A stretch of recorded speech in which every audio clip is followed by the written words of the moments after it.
Welcome back to my YouTube channel. Make sure to like and subscribe to the channel for more interesting stories like these. Now, let's get into today's story video. Please help me. I recently made a proposal to a woman I love. When she was younger, she had a childhood crush on a guy who was a F***ck boy and a player, and she has been in love with him ever since.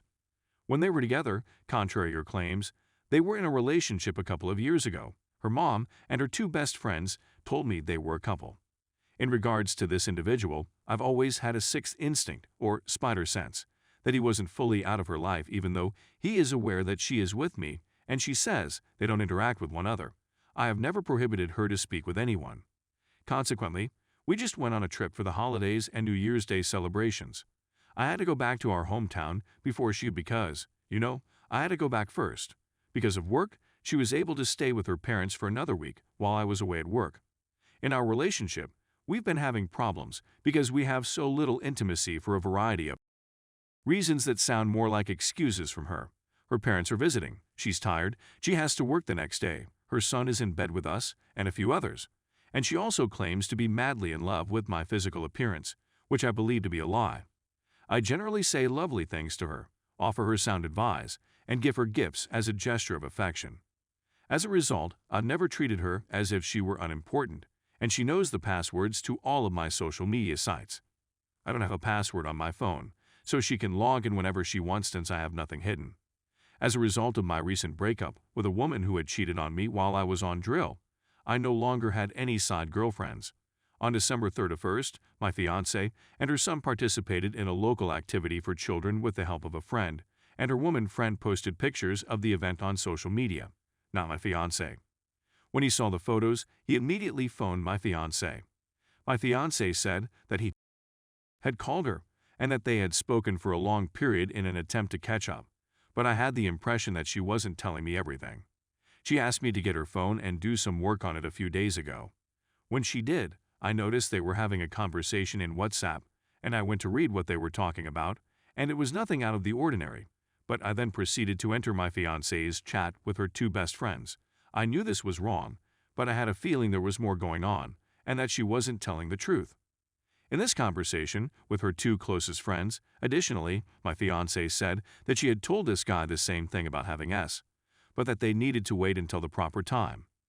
My fiancée is completely unaware that I am aware of these discussions, and I haven't had the chance to sit down with her and discuss them. Although she's been extremely loud in her insistence that I should trust her, it's difficult for me to do so when she's lying to me. What do you think you'd do in this situation? Would you be willing to call it quits? Inquire about the details of her explanations. Sorry for the long tail. Please accept my apologies for this. Update 1. The last time I checked, my original post had been made 28 days ago, and I'd like to submit an update. First and foremost, I'd want to express my gratitude to everyone who took the time to remark on the post and write personally to me via the comment section. On the 8th of January, I was set to meet with her and confront her about the text exchange between her and her ex-boyfriend. On the 7th of January, I was driving home from work and chose this two-lane road since it was the route I was used to taking at the time. Approximately 20 minutes from my house, at 2:30 a.m., a guy attempted an erroneous passing maneuver and crashed with me while I was driving my vehicle.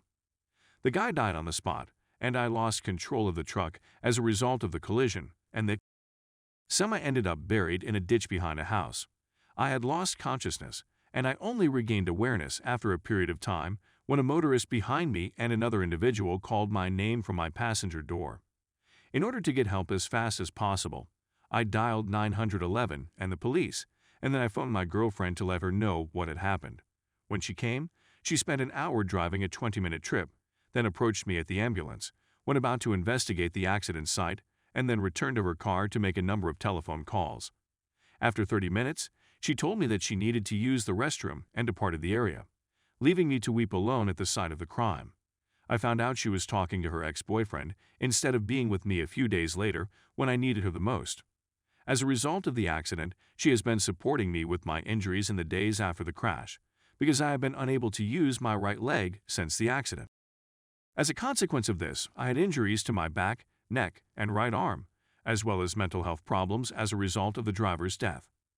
Physical therapy and professional assistance are being provided to me to deal with this. I'm quite aware that my life is amazing.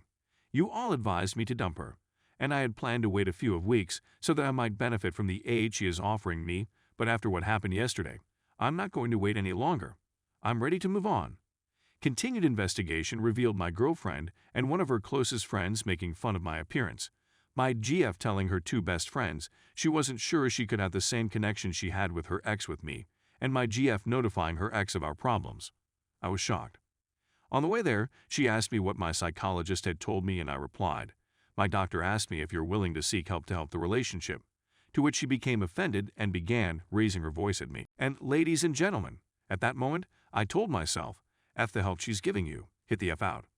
She was furious, and I told her, get the F out. We were about 30 minutes away from home, so I told her what I saw on her phone, and that even though I love you, you don't love me, and I cannot battle against the feelings you still have for your ex, and that I need the ring back, and that you can go F the ex now. We returned home, and she had a shower with her child, followed by me taking a shower and retiring to my room. When we get home, I'll give you an update on what happened. Update 2. The kindness of everyone has meant a lot to me, but coping with everything is taking its toll on me. My closest friend and family are in Texas, and I'm all alone here in Florida.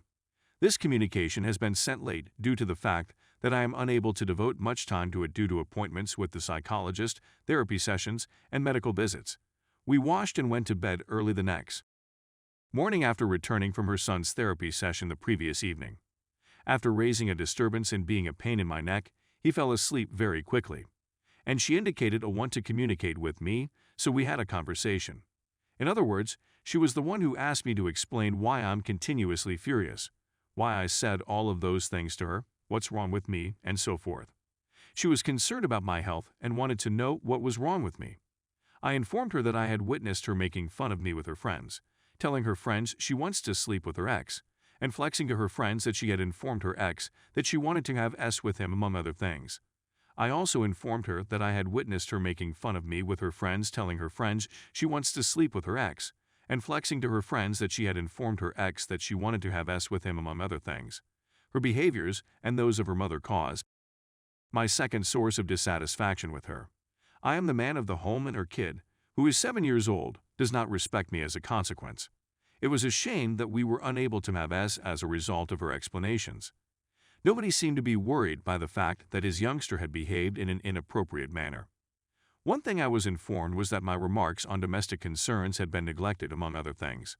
The discussion began at 10 p.m. and finished at 4:45 a.m., which meant that she never apologized for the messages she sent to her friends, and she attempted to make excuses for her behavior toward her ex-boyfriend throughout the night and into the following day.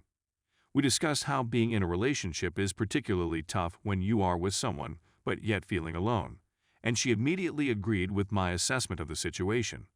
That I was just there to provide her a helping hand with money was my explanation. I told her that I had done my assignment and was ready to go on to the next phase of the process. When the narrator asks, "How can you encourage me to put my trust in you and then do this nonsense?" the narrator responds, "I have told you," I answered emphatically. I'm referring to one of the town's hotels in particular at this point. I'm slowly but steadily taking my belongings from the home and putting them away in storage. So that's all I have to say for the time being. I'll be back on Friday with more information.